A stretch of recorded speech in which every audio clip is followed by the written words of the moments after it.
They went on with their life. Yeah. They started a new career.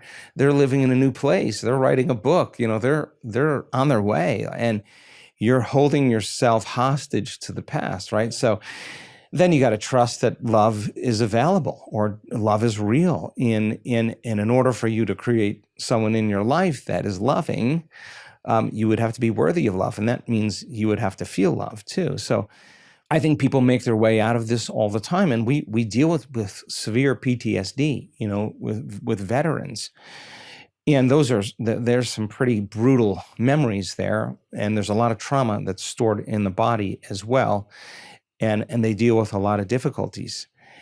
And when you tell them it's the heart that resets the baseline for the trauma in the brain, all you have to do is have the courage to open that thing again.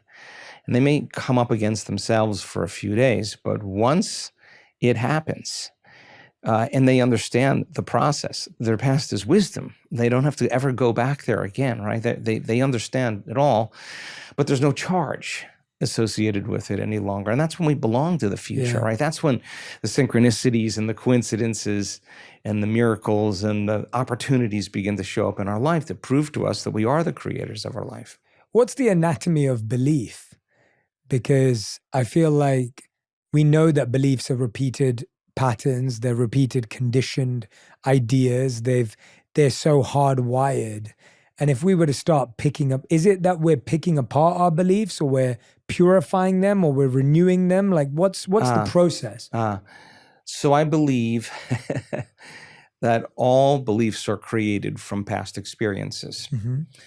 And a belief is just a thought you keep thinking over and over again until you hardwire it in your brain. And a hardwired set of circuits is an automatic unconscious program. So we have a lot of beliefs about things that we're not even conscious of. And they've not been tested. We don't know if they're true. We don't know if they're true. We've actually, in fact, made them up. Yeah. And this happens quite a bit in the work that we do. People see the testimonials, they see the science, they see the data, and they say, oh my God, I actually believe that this stuff works. And they're facing a chronic health condition or serious health condition, and they come to the realization that they just became conscious that they didn't believe it would work for them.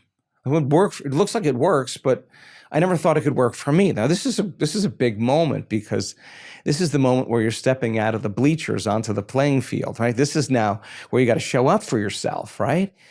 The person, when they sit down and they decide to make a different choice, and this is the hardest part about change, the moment you decide to make a different choice, you're going to feel uncomfortable. Very, yeah. You're going to leave the familiar known, right? And the body, which has been conditioned into the past, into the known, which has been conditioned to be the mind. The servant's the master, and it's going to try to talk you out of that future that is unfamiliar, or unknown, or unpredictable. And so that's the moment where the beliefs start coming up. You're not good enough. This is too hard. You'll never change. You can't create anything. It's this person's fault. There's something wrong with me. I want to quit.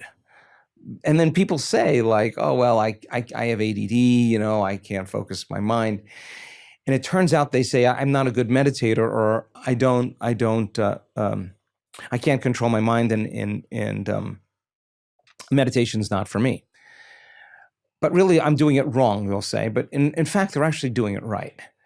Because sitting with yourself and becoming conscious of all of those unconscious thoughts means now you're no longer the programmer. You're only the program when you're unconscious to that belief.